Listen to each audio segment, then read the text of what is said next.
Hello and welcome into another episode of the Fantasy Football Forecast. I'm your host, Trevor Scott, doing a solo episode today. Going to go over snap shares from week 2 and go over the waiver wire. So I'll weave in the trade targets into the snap shares and let's get into it. We also have a new goal of getting to 1,000 subscribers by the end of the season. So if you're new here, hit that subscribe button for us. Helps us out a lot. The first guy that I want to talk about here from a snap share review perspective is Breece Hall. So he obviously had a terrible game in week 2, only 10 carries, 29 yards.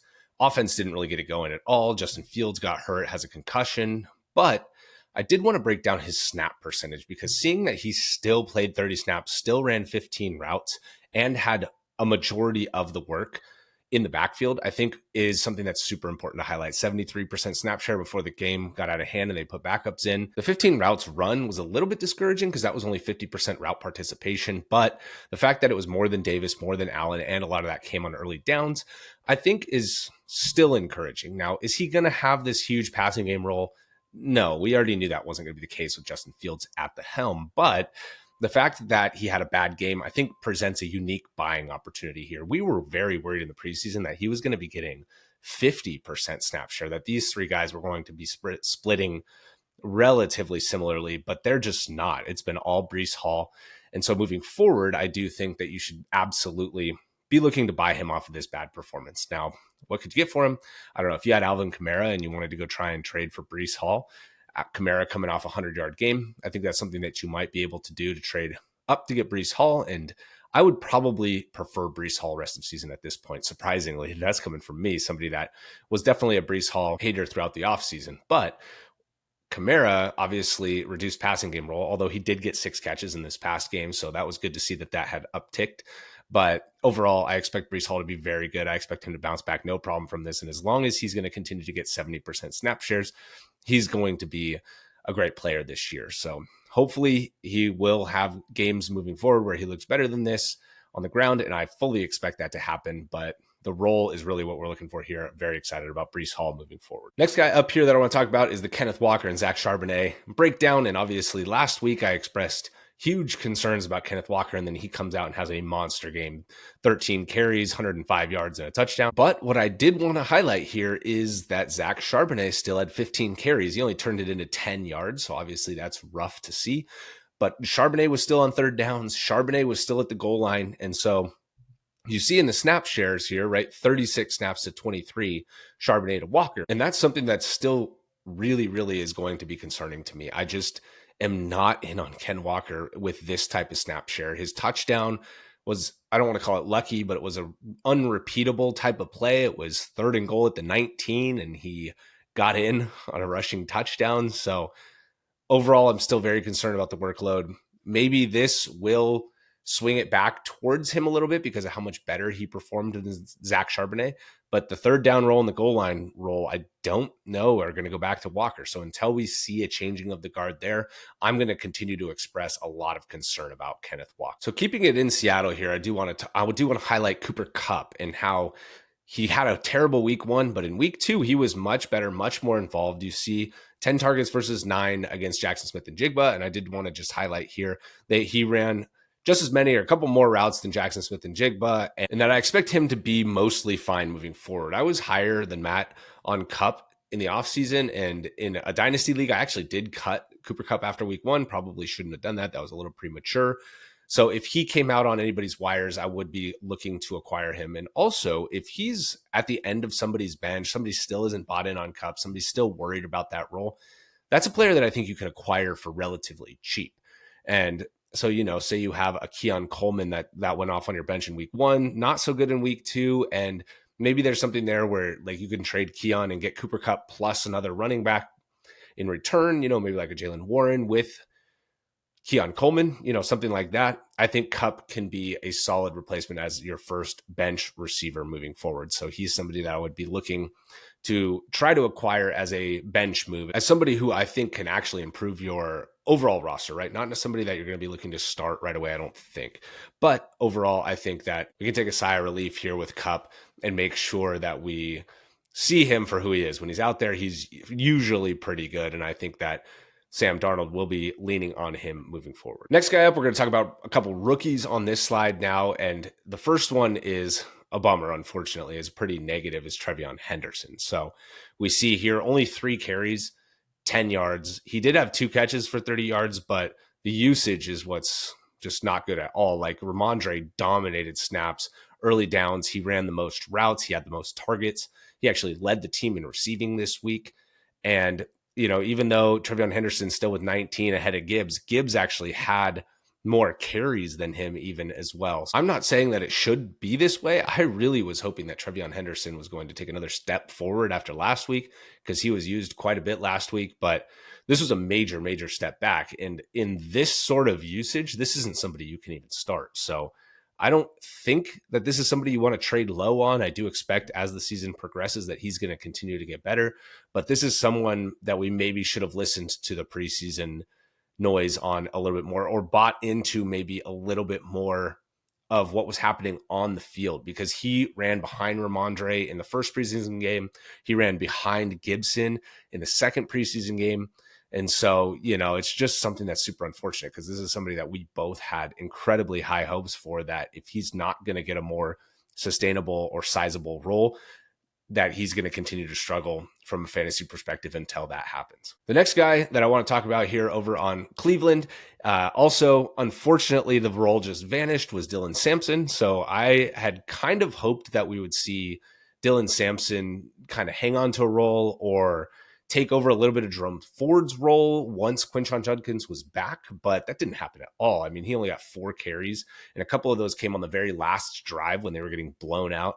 A couple of his targets, very last drive when they were getting blown out. He did have a receiving touchdown, so maybe that saves his game in some people's eyes, but that was garbage time right there for Dylan Sampson. I think he's a safe drop. If you have him on your team and you can get anything for him, I would definitely be doing that, but he would be somebody that if they're on my roster, I'd be looking to move off of for the hot targets on the waiver wire this week. Also in this box score, though, is Quinshon Judkins, which is awesome because we see him, take on relatively limited snap share, which is what we were told was going to be the case, 19 snaps, but he ran 8 routes on those 19 snaps and had 10 carries, and he looked great, right? 61 yards was all we could have expected. And I do think as the weeks go on, as he gets more and more assimilated, that this is going to be somebody that takes full control of the rushing down work. Now we'll see how he does on passing downs, or how he does in the receiving game, because we did see Dylan Sampson have an awesome receiving game in week 1.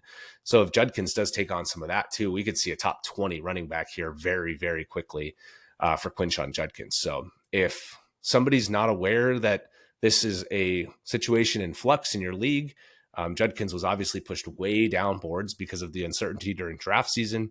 This is somebody that I'd be going and trying to get as soon as possible, because I think that after how he looked in week 1 without having a ton of work with the offense in the offseason and just kind of 1 week to get ready, this is everything we could have hoped to see for Quinshon Judkins. So go and get him in your leagues. Again, another guy, I hate to bring up Jaylen Warren again, but I do have him on a team. So, if you could turn Jaylen Warren plus one of your receivers into Quinshon Judkins, I would absolutely be looking to do that in all my leagues. 2 more rookies I want to talk about here on this slide as well. The first one being Cam Scatabo. So he took over this week, and that was a little bit discouraging for me to see, because I was definitely on the Tyrone Tracy bandwagon. I definitely thought that he was going to be able to hang on to the majority of the early down role, especially since Scatabo got hurt during the preseason and just wasn't super involved in the offseason program. But this week, especially as the game wore on, he just kind of took over as the main back. And you can see here, he played 35 snaps to Tracy's 28, but it was almost like, it was almost like Tracy was relegated to a third down role. He only had 5 carries, and he did get the 5 targets. He had 4 catches for 30 yards. So Tracy was still involved in the passing game, but if he's not going to get more work than this in the rushing game, and it's all going to be Scatabo, that's definitely going to be the one that you want. And Scatabo, you see, ran similar number of routes and had 3 targets to Tracy's 5. So it's not like Scatabo is going to be completely uninvolved in passing downs. We remember him from Arizona State. He's more than a capable pass catcher. And so if he's out there on your waiver wires, this is absolutely the top priority this week. I went and looked on Sleeper. He's 72% available. So we'll get to that later in the video. But even if he's not, if you can try and acquire him, now before this turns into a bigger thing, or you get somebody like me that's a Tyrone Tracy truther, and they haven't switched over maybe yet, and so you can get him cheap. That's definitely something that you should be looking to do in all of your leagues. Again, it's one of those things where, just like we talked about with Judkins, where if Scatterbo kind of gets the role and is going to take over early downs, then the sky's the limit, especially if the Giants offense is going to look more like it did in week 2 versus how it looked in week 1. So, he had the rushing touchdown and overall just looked much better than Tracy, mainly because he had the role, right? He had the early down role. So, look for Scatterbo on your wires. Look for Scatterbo in trades this week. The next guy up that I want to talk about is Bashal Tutin. So obviously Tank Bigsby gets traded between weeks 1 and 2. And so the immediate attention goes to how is Tutin going to look in this offense. And so he did about as well as I think we could have expected. I mean, 8 carry for 42 yards was great, over 5 a carry.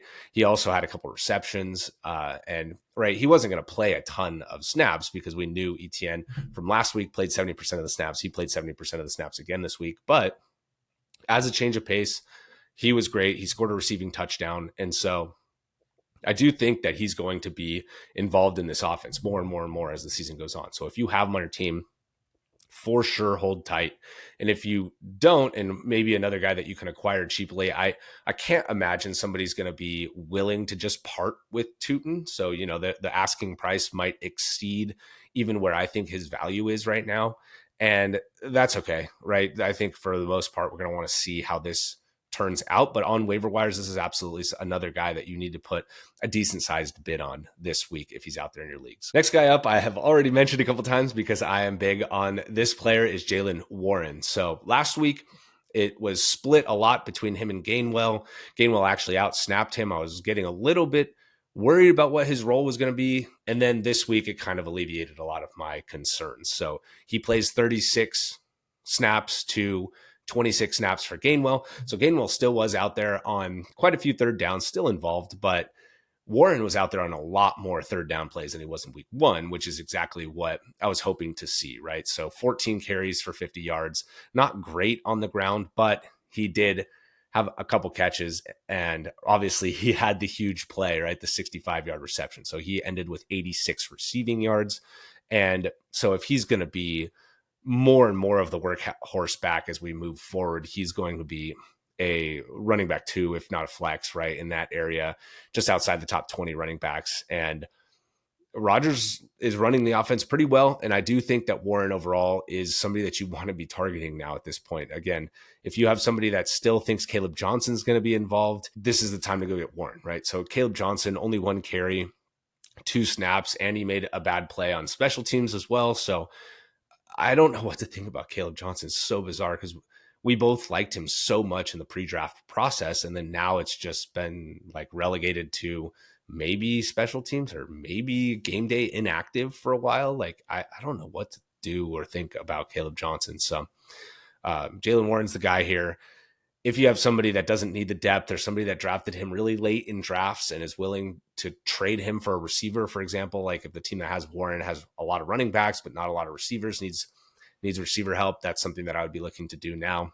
Somebody like Calvin Ridley, maybe. I mean, obviously Calvin Ridley was drafted pretty high, but I think that, Warren for Ridley at this point is something that you could possibly do. And, if it's somebody like Keon Coleman, I'd probably be inclined to hang on to Jaylen Warren. But, Stephon Diggs, again, I'd be inclined to hang on to Jaylen Warren. So I'd be definitely, if I had Warren, I'd be looking to trade very high at this point. You got to get somebody that you feel like is a top 30 wide receiver kind of locked in. Courtland Sutton coming off a bad game. Maybe you could trade Jaylen Warren for Courtland Sutton this week, or add something to Warren. If you have one of these other bench receivers, you can add to Warren to get somebody like Courtland Sutton. Again, I would be looking to do that. I wouldn't trade him for Devontae Smith. I'd be looking to keep Warren in that situation. So that's kind of where I feel like he's landed now. In our Superflex league, he went in the 12th round. And I feel like if we redrafted going into week 3, that he'd probably be more like an 8th round pick. And so that's kind of where I would be looking to get value, 7th, 8th round type of value, top 70 overall player. Last guy I want to mention here, it's just purely because this is absolutely a thing now, right? Not that we didn't know that after week 1. He looked very good. Obviously didn't have a crazy yards per attempt. So there were some people saying, oh, did he really play that well? And it's like, no, he did. He looked great and he really played that well.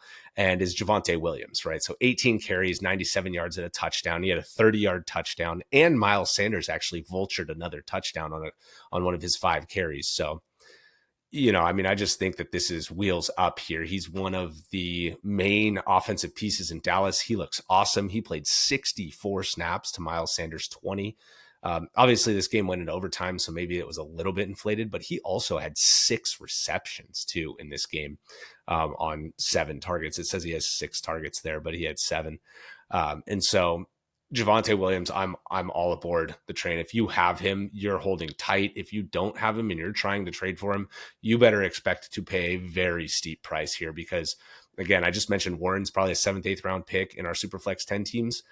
If we redid Javonte, he's probably closer to a 5th or 6th round pick. Like I think right now I picked Kamara, for example, in round 6, and I'm not convinced that I would rather have Kamara than Javonte rest of season. So overall, I do think Javonte is going to be an awesome starter for you moving forward. Locked in RB2. I think he's going to be in the top 20 of all weekly rankings for the foreseeable future.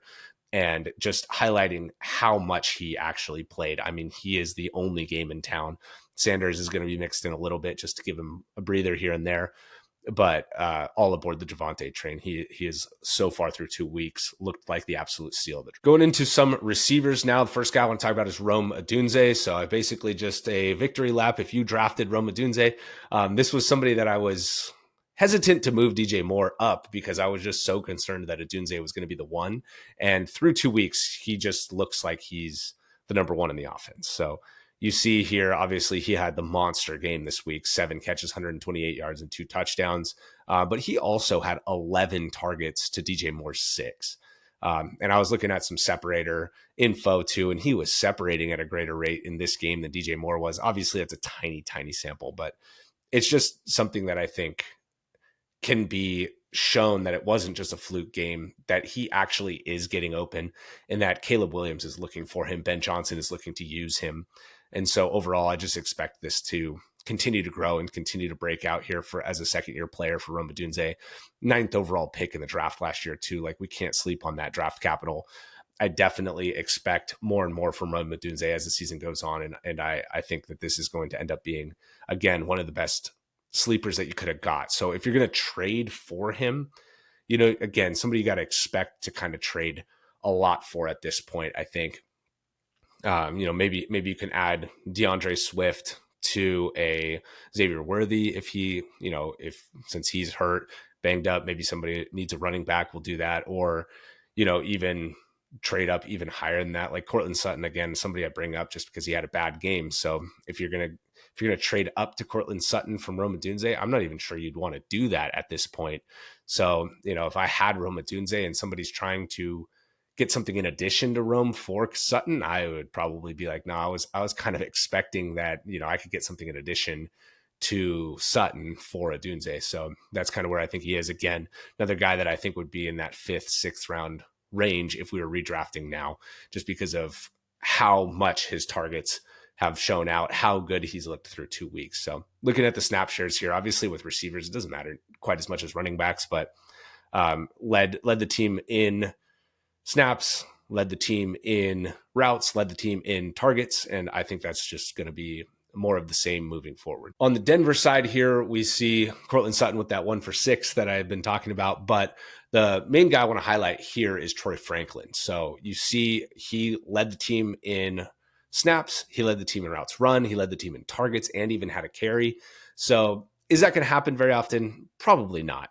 The main thing I want to highlight here is the difference between him and Marvin Mims, who was expected to be the number 2, right? He played 49 snaps. Mims played 21 snaps.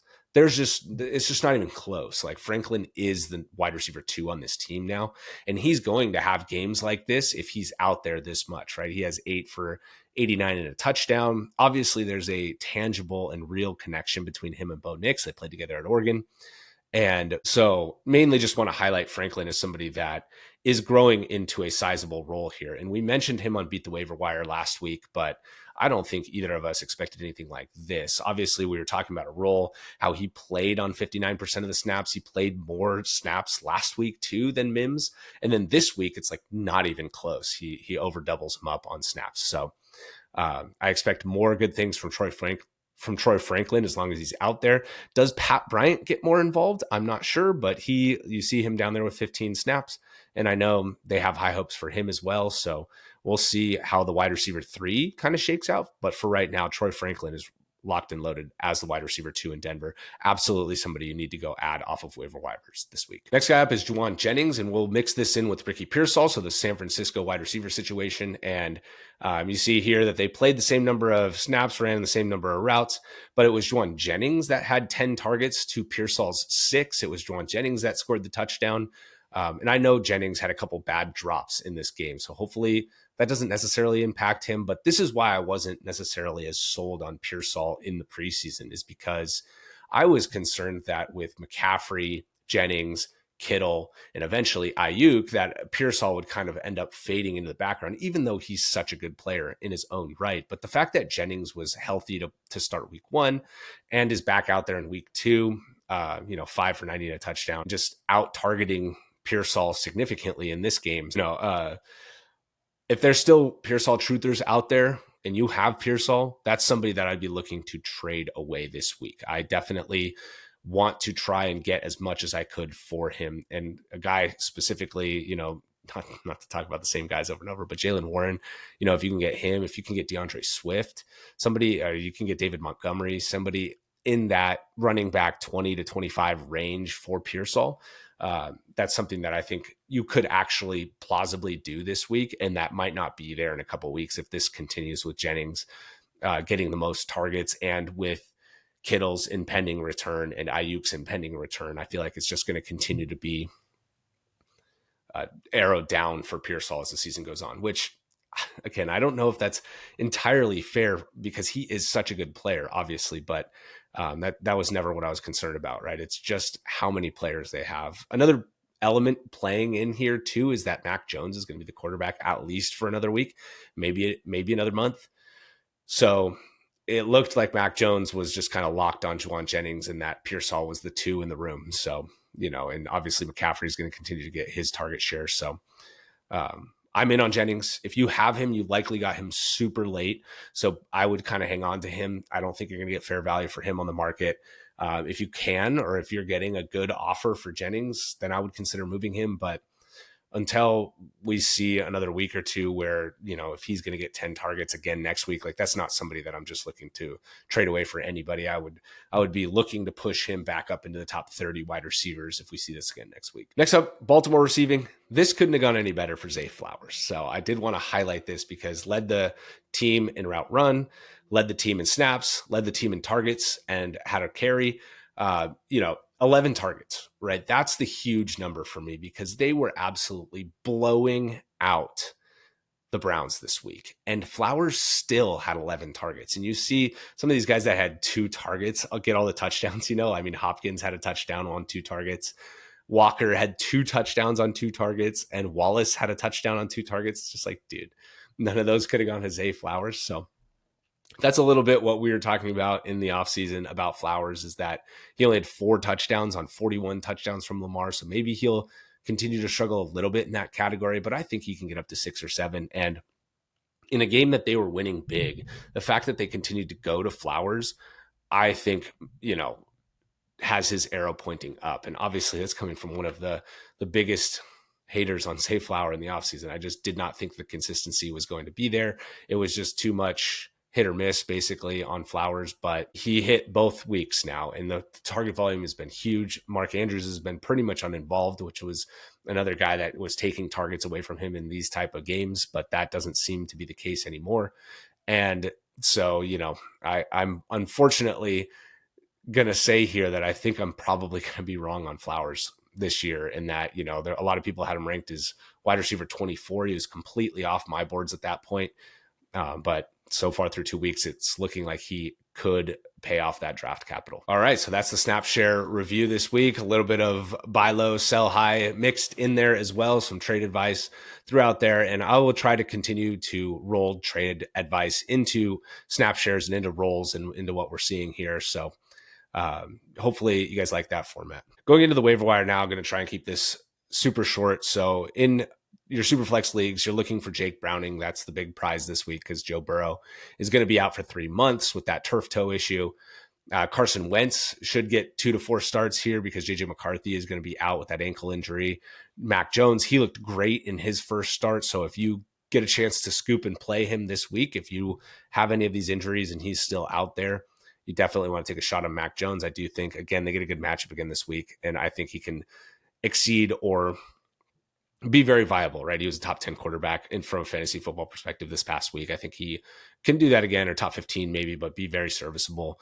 And then the last guy was Spencer Rattler. So we mentioned him last week as well, just because he's one of the only guys out there and he threw it so many times. And then this week he has 3 passing touchdowns. So it was like, oh, whoa, wait a second. He's looking way better this week than he did last week and way better than any of us expected. So, you see him there as quarterback 15 now on the season. So if he's still out there in your leagues, I definitely think in your superflex leagues, he's worth scooping up. At running back, mentioned Scatabo before, and this is a big bid type of player. I think he can make a difference moving forward. And I think if he's going to be the starter, if he's going to push Tracy into a 3rd down role, that this is somebody that can absolutely be a starter for you down the stretch, if not this week. So, $30 bid on Scatabo, I don't think is out of the question here. And I do think it's only 73% of leagues. So you're probably listening to this saying he's not available. There's nowhere he's available, but he's available in one of my leagues. And I know for sure that there's going to be some huge bids on him this week. So, if you want to be competitive, get it up in that 30 range, I think is probably good. If you miss on him there, it's, you kind of can feel good about saving it. If you're in a 1 quarterback league, maybe 50%, because, you don't have to save for quarterback injuries or quarterbacks that come available based on starters, right? So like Jake Browning, for example, he might fetch a $20 bid in a superflex league, but he's not even going to get added in a 1 quarterback league. So I think, Scatabo definitely can be a difference maker here. So you want to put a big bid on him.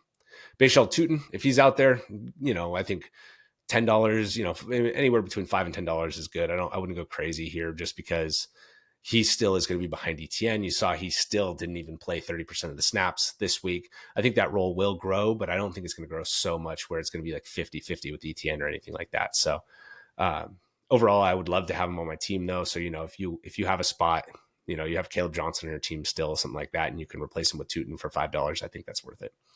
And Tyler Algier, obviously the Falcons were kind of giving it to the Vikings this week, and Algier got a ton of carries just because they didn't need to throw it. And so 16 carries, over 70 yards and a touchdown. And, it just highlights what he can do for all the Bijan owners out there. If you have a spot and you haven't picked up Algier yet, I think that's worth doing because, you don't want to have a situation where somebody else ends up picking up Algier and he has a tiny bit of standalone value. And then if anything were to happen to Bijan, you'd be in a bad situation. So I do think that he's worth rostering, 33% rostered. So he should be out there in a lot of leagues for you guys. Juwan Jennings, somebody that I just wanted to highlight here again, because I talked about him earlier, 73% rostered, big bid here, I think as well, right? If he's not available in any of your leagues, I think 20 to 25% is probably worth it. He's looked awesome so far. Looks like he's still the number 1 there in San Francisco. I know he's had some injury issues, but overall he's looking pretty solid so far. So I think that's a reasonable bid. If you don't feel the need to go at wide receiver, and you want to put like $10 on him, again, I think that's totally fine. I don't think he's going to be a difference maker in the same way that Scatabo might. So if you don't feel that strongly about Jennings and maybe you would rather take a shot on Troy Franklin anyways, that type of thing, like, I get lowering that bid considerably from my initial suggestion. So, if you really like him, you really want him, you're a 49er fan or something, 25% is $25, I think is the max I would go in there. And I could reasonably justify swinging all the way down to 10 or 8, just if you're not hurting super bad at wide receiver. Troy Franklin, mentioned him earlier. I think he's worth an ad. Good week this week. I wouldn't go crazy on Fab, nothing more than 5 in my opinion. As good as his week was, that's not going to happen from Sutton very often. We still don't like Bo Nix very much as a, overall. So, I think $5 max is good on him. And then Romeo Dobbs, I had to throw him on here because Jaden Reed got hurt, and Dobbs has played over 70% of the snaps the first 2 weeks. So, is he great? No. Can he score touchdowns? Yes. So I think he could be worth throwing on the end of your bench if you have an open spot. Last two guys here, Juwan Johnson, to my surprise, is only 50% owned. And then he had another awesome week. He's a locked and loaded starter at tight end at this point. He's going to be top 7 or 8 ranked. If you have somebody like TJ Hawkinson, I would consider moving to Juwan Johnson as my starter. If you lost Kittle and didn't get Johnson and he's still out there, go and get him. He's better than likely anything that you were able to add that isn't him. He's better than Harold Fannin, for example. So who is owned in like 70% of leagues now. So I would be looking to add Johnson anywhere I could. And same thing with Zach Ertz. Touchdowns in back-to-back weeks. I know Jaden Daniels might not play, so that obviously pours a little cold water on Ertz's value, but I think Ertz can continue to earn targets there. It's going to be him as the safety blanket. So I think, with him and Debo, obviously McLaurin will get more involved, but I think those three are likely to be the top 3 pass catchers. They lost Eckler as well for the season. So, maybe that's a little bit more for Debo, but also maybe that's a little bit more for Zach Ertz, who functions in the middle of the field. So, to see him as tight end 2, maybe some of us are thinking, what year is it again? But I do think that he could give you some value at the tight end position if you're struggling there. All right, with that, thank you guys so much for watching, and we'll see you in the next one.